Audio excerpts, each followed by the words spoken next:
When It Is Really Just the Wind and Not a Furious Vexation by Tran Myhre. The year I was born, the Soviet Union's early warning radar system malfunctioned, reporting 5 intercontinental ballistic missiles in flight, a preemptive nuclear strike. You may have heard this story. How a single lieutenant colonel dismissed the signal as the false alarm that it was, but had he made a different call in that moment, had he seen those 5 ghost fingers as a fist, a mushroom cloud, the most dangerous cliche? I hold it in my hands on my 40th birthday, and it becomes a bouquet, 1,000 stems leading to 1,000 worlds in which cooler heads did not prevail, to 1,000 alternate universe versions of me, born in the year of the apocalypse.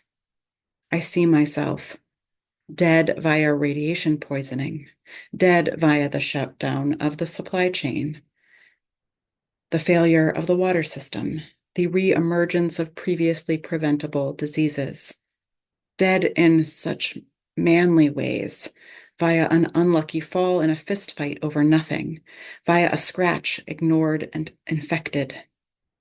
I plucked petals, looking for a version of me who survives, hoping to find that, you know, leather jacket, black motorcycle, katana strapped to my back version, that warrior poet lone vessel of vengeance keeping the wasteland's unending tide of razor-clawed mutants at bay version.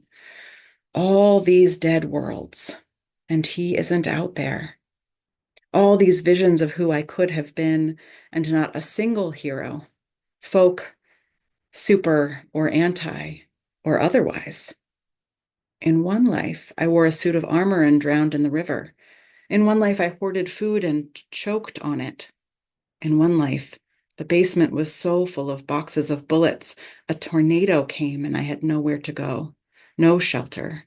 I emptied clip after clip into the wind. All these dead worlds, and we tell the same stories, which is not to say that I never survive, just that my survival in every reality where it is possible never belongs to me. I see myself, 40, not a dual-wielding bandit warlord, just a neighbor, sitting in another endless community meeting. And how many of our ancestors have already taught us, even after the world ends, there is work to do.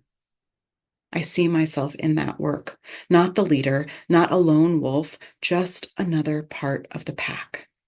Because in every universe in which I am alive, it is because of other people. And I don't always like them, but I love them. In every universe in which I am alive, it is less because I could fight and more because I could forgive, because I could cooperate, because I could apologize, because I could dance, because I could grow pumpkins in my backyard and leave them at my neighbor's door asking for nothing in return.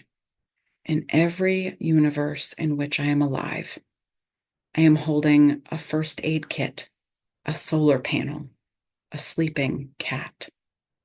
Never a rusty battle axe or rocket launcher. Sure, maybe sometimes a chainsaw, but only for firewood.